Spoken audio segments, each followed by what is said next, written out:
Hello मेरे प्यारे बच्चों। तो हम लोग आ गए हैं अपने इस थर्ड पार्ट को, रेस्पिरेशन के थर्ड पार्ट्स को लेकर आ गए हैं। छोटा छोटा वीडियो बनाएंगे, आपको पढ़ना भी आसान होगा, है ना। लंबे वीडियोस से बच्चों का थोड़ा मन नहीं करता, मैंने ऐसा फील किया, दैट्स वाई मैं अब छोटे छोटे वीडियो बना रहा हूँ, आपको आसान होगा पढ़ना, ठीक है। और बहुत लंबा हम लोग खींचेंगे भी नहीं, छोटे छोटे स्लॉट्स में, और जल्दी से जितना पढ़ सकते हैं पढ़ लेंगे, ठीक है। लिखा है लिख के रखता हूँ ताकि बहुत ईजिली हो, जल्दी हो जाए। आइए समझते हैं।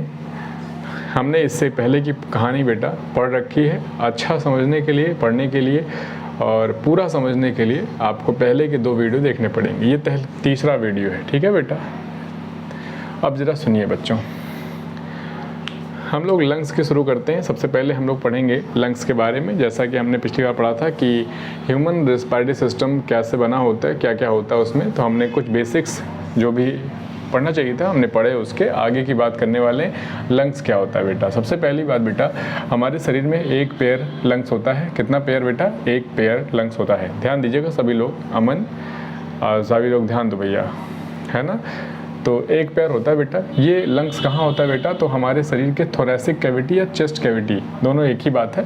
थोरेसिक कैविटी बोल दो या बेटा चेस्ट कैविटी में लंग्स पाया जाता है, ठीक है बेटा। हमारे शरीर का नीचे, है ना, डायफ्राम के ऊपर जो बोलते हैं उसको बोलते हैं चेस्ट कैविटी या थोरेसिक कैविटी। नीचे वाले को बोलते हैं बेटा एब्डोमिनल कैविटी, ठीक है। तो जैसे ये मुंडी है तो ऊपर वाला हिस्से को बेटा बोलते हैं चेस्ट कैविटी, या और नीचे वाले को बोलते हैं दिस इज डायफ्राम।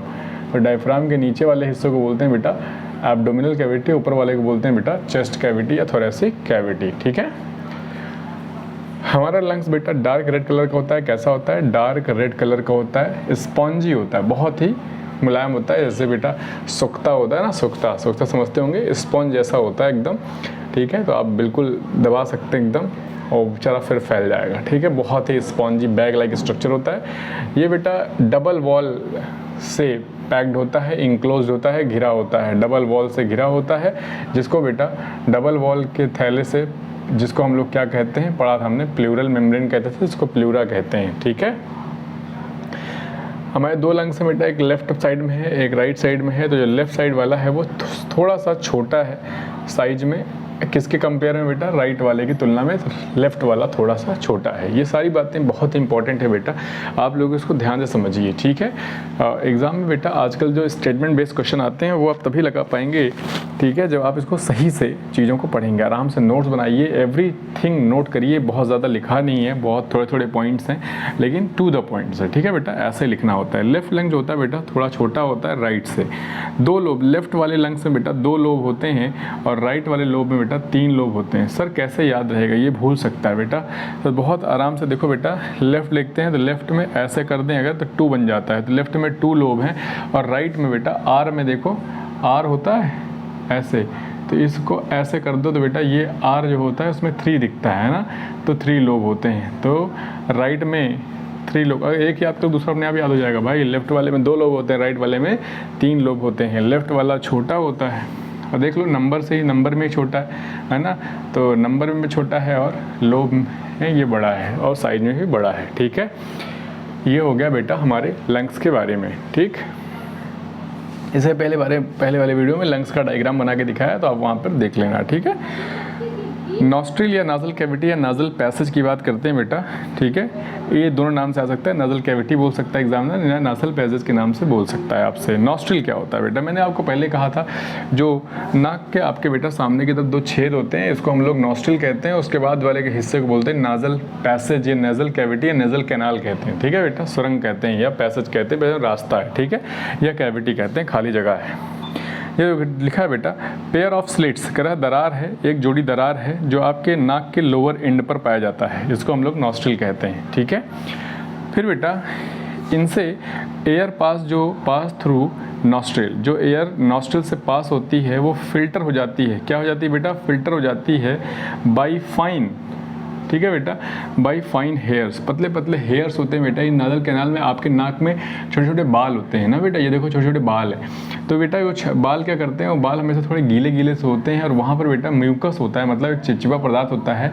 तो बेटा वो जो होता है ना, और आपके बालों को गीला रखता है, जो नाक के बालों को गीला रखता है, ताकि जो बेटा डस्ट जाए तो चिपक जाएंगे, उसमें डस्ट जो है वो उसमें चिपक जाएंगे, तो जो आपकी हवा जा रही होगी जिसमें मिट्टी गंदगी होगी वो गंदगी फिल्टर हो जाएगी। ठीक है बेटा, तो एयर जो पास करेगी वो कैसे हो जाएगी बेटा, फिल्टर हो जाएगी, किसके द्वारा, फाइन हेयर के द्वारा, जो बेटा उसके दीवारों में लाइंड हैं, लाइन द पैसेज, जो दीवारों में लगे हुए हैं, लाइन से लगे हुए हैं। ठीक है बेटा, पैसेज जो है उसमें ऑल्सो लाइंड विद म्यूकस, कह रहा है उसमें बेटा म्यूकस की लाइनिंग भी होती है, मतलब म्यूकस की कोटिंग भी होती है, जो मदद करती है किसमें बेटा, इसी प्रोसेस में, फिल्ट्रेशन में मदद करती है।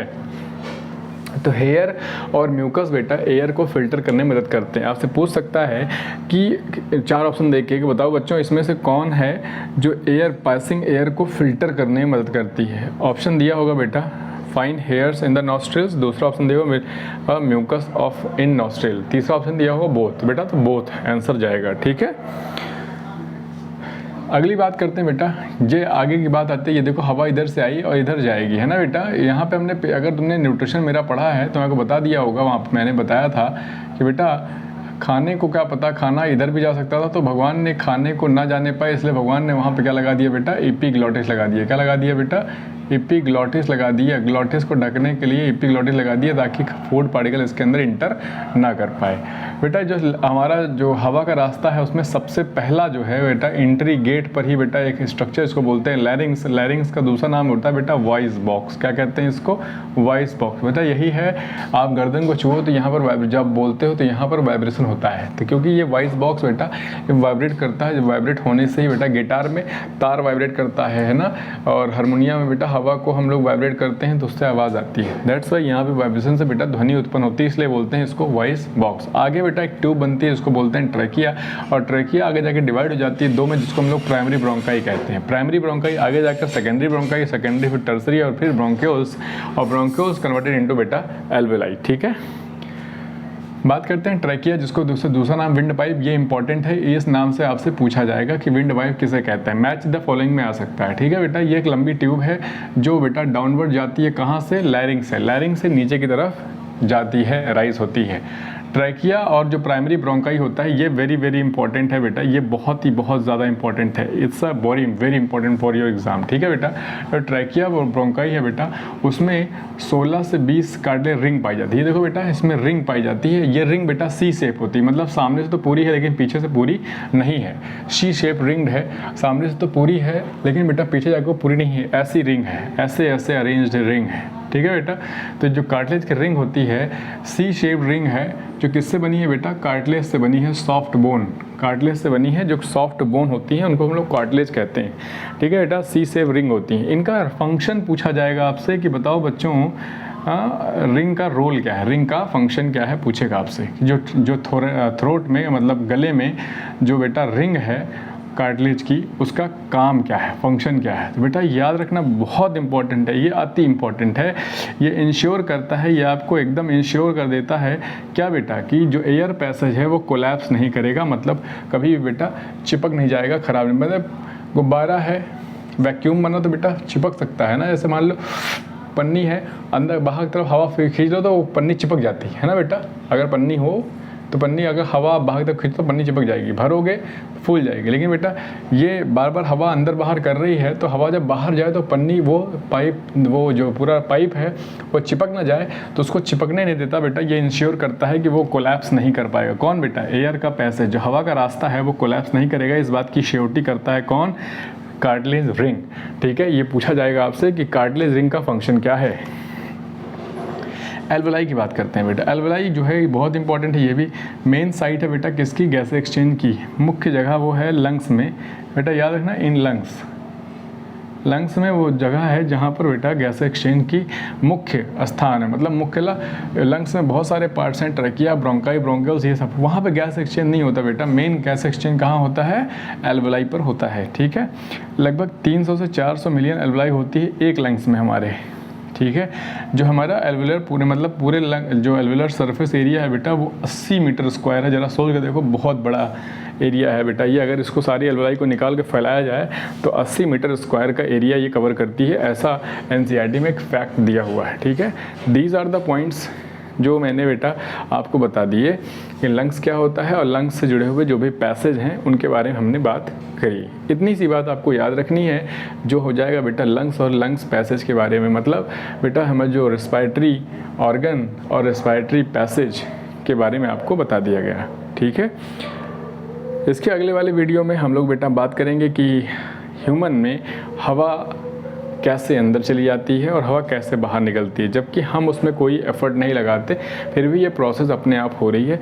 कैसे हो रही है? इंस्पायरेशन, सांस जब अंदर लेते हैं तो इंस्पायरेशन होता है, सांस छोड़ते हैं तो एक्सपायरेशन होता है। ये पूरा मैकेनिज़्म कैसे होता है, इंस्पायरेशन कैसे होता है, एक्सपायरेशन, शरीर के वो कौन से अंग हैं जो इस काम को करने में मदद करेंगे, इन चीज़ों की जानकारी हम लोग अगले लेक्चर में पढ़ेंगे, ठीक है। अगले लेक्चर में बेटा होपफुली हम लोग ह्यूमन रेस्पिरेशन को पूरा कवर कर लेंगे, ठीक है। उसके बाद बचेगा प्लांट रेस्पिरेशन और फिर मतलब होपफुली अगले 2 लेक्चर और लगेंगे और ये चैप्टर क्या हो जाएगा, फिनिश। बहुत छोटा सा चैप्टर है, इसलिए बेटा छोटी छोटी वीडियो बना रहा हूँ, आपको ईजी रहे पढ़ना, तो ठीक है। प्लीज़ सपोर्ट, है ना, और दिस चैनल शेयर सब्सक्राइब करते जाइए और मेरी मदद करते रहिए। थैंक यू प्यारे बच्चों, मैं आपके लिए ऐसे ही अच्छे इन्फॉर्मेटिव, आपकी सफलता के लिए ऐसे अच्छे वीडियो बनाते रहूँगा, ठीक है। थैंक यू बच्चों।